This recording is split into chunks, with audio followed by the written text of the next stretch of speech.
Papa Francisco não chega a comover? Elas não vão à missa aos domingos, defendem o Estado laico, a contracepção, o casamento gay, há quase 25 anos, o aborto. O mais antigo movimento no Brasil de católicas que pregam os direitos sexuais e reprodutivos das mulheres nasceu entre um grupo de jovens que se inquietavam com questões que não ecoavam na igreja, ainda no início dos anos 90. Nós falávamos dos pobres, mas não olhávamos para as mulheres, diz Regina Soares Jurkewicz, coordenadora do Católicas pelo Direito de Decidir, CEDD, referindo-se à teologia da libertação, corrente progressista que norteava a atuação das pastorais sociais das quais ela, a professora da PUC-SP Maria José Rosado Nunes e a teóloga Luísa Tomita, também fundadoras, faziam parte nos anos 80. Em 1993, elas conheceram a médica uruguaia Cristina Grela, hoje parte da equipe do Ministério da Saúde do Uruguai, único país da América do Sul onde o aborto foi totalmente legalizado, em 2012, até a 12ª semana de gestação. Em alguns casos, esse limite é maior. Naquela época a ativista era integrante do grupo americano Catholics for Choice que completa 40 anos em 2018 e fazia um périplo pelo continente na tentativa de organizar um movimento semelhante na região. Além do Brasil, há Católicas por El Derecho a Decidir em outros 10 países sul-americanos. Depois de um evento na Igreja do Carmo, em São Paulo, o movimento foi lançado no dia 8 de março daquele ano. Está presente hoje em 14 estados e atua em 2 frentes: a educativa, com a produção de material didático para o ensino da religião e a realização de seminários para a formação de multiplicadoras, e política, organizando debates, marchas e idas a Brasília.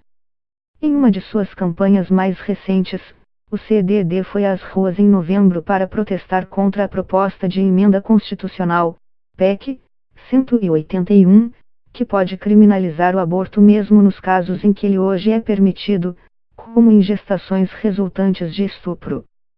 Entre seus membros, leigos e religiosos, está a freira feminista Ivone Gebara, punida pelo Vaticano em 1995 por defender publicamente em uma entrevista a descriminalização e a legalização do aborto.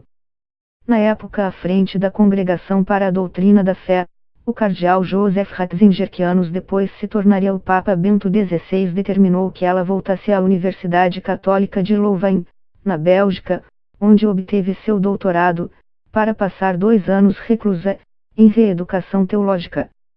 Por não estar ligado à estrutura da Igreja, contudo, o movimento em si está fora dos limites de repreensão da hierarquia católica.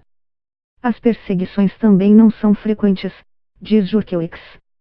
O que há são questões pontuais como a de Gebara e a que ela mesmo enfrentou quando publicou seu doutorado. Logo após a apresentação do trabalho, que reunia 21 casos de abuso sexual de mulheres por padres, a assistente social foi demitida da universidade em que lecionava, ligada à Diocese de Santo André. O antagonismo mais organizado vem de setores conservadores da religião, de instituições como Arautos do Evangelho e Opus Dei. As ameaças, dizem, chegam geralmente por e-mail ou pelas redes sociais. São mensagens dizendo que a gente vai para o inferno, essas coisas. Nada grave. Para defender o aborto dentro da lógica religiosa, as ativistas argumentam que o início da vida sempre foi um ponto de divergência dentro da fé católica. Nos primeiros séculos do cristianismo, exemplifica Jurkewicz, houve Santo Agostinho, que condenava o controle de natalidade e o aborto por romperem a conexão entre ato conjugal e procriação, mas que afirmava que ele não era um ato de homicídio. Seus escritos a respeito do êxodo diziam, sobre o feto, que não existe alma viva em um corpo que carece de sensações. Ele nunca chegou a uma conclusão sobre o momento em que a vida começava. Já o teólogo Tertuliano defendia em 160 que a concepção era o início de tudo e, por isso, condenava a prática. Não é um dogma de fé, é uma questão disciplinar, diz ela, acrescentando que nos cadernos penitenciais da Igreja na Idade Média o aborto era colocado entre outros pecados sexuais. Os cânones irlandeses de 675, por exemplo, previam 14 anos a pão e água para aquele que tivesse relação sexual com a vizinha e 3 anos e meio para quem destruísse um embrião no ventre. O tema passou a ser oficialmente condenado pela Igreja apenas em 1869, a partir de um boletim do Papa Pio IX. A Conferência Nacional dos Bispos do Brasil, CNBB, em sua nota pela vida, contra o aborto, de abril deste ano, afirma que a tradição judaico-cristã defende incondicionalmente a vida humana. O texto defende a integralidade, inviolabilidade e a dignidade da vida humana desde a sua concepção até a morte natural e condena todas e quaisquer iniciativas que pretendam legalizar o aborto no Brasil. A posição sempre foi a mesma: defender e cuidar da vida humana desde a sua concepção. A vida humana é preciosa demais para ser eliminada ou descartada, diz o bispo auxiliar de Brasília e secretário-geral da CNBB, Dom Leonardo Steiner, em nota enviada a Notícias Brasil. O Papa Francisco manteve o entendimento que herdou dos antecessores, apesar de ter autorizado, em novembro do ano passado, que padres pudessem perdoar o aborto, prerrogativa que antes era restrita a bispos ou confidentes especiais da Igreja.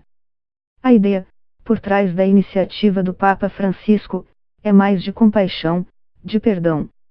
A Igreja não trabalha com direitos para as mulheres, diferencia Jurkewicz. As ativistas do CDD são críticas em relação ao papel do feminino na Igreja Católica, que limitaria os espaços de poder e saber aos homens. A posição oficial guarda a tradição da mulher como mãe, está carregada de atributos de gênero. Mesmo as freiras são vistas como mães espirituais, ressalta. O princípio do recurso à consciência é outro argumento usado pelas ativistas para defender suas bandeiras e o primeiro destacado pelo movimento do qual se originou o CDD, o American Catholics for Choice, CFC. A ideia é que cada católico tome decisões guiadas pelo pensamento individual, ponderando o efeito de suas ações sobre si e sobre o próximo, e que respeite o arbítrio do outro. São Tomás de Aquino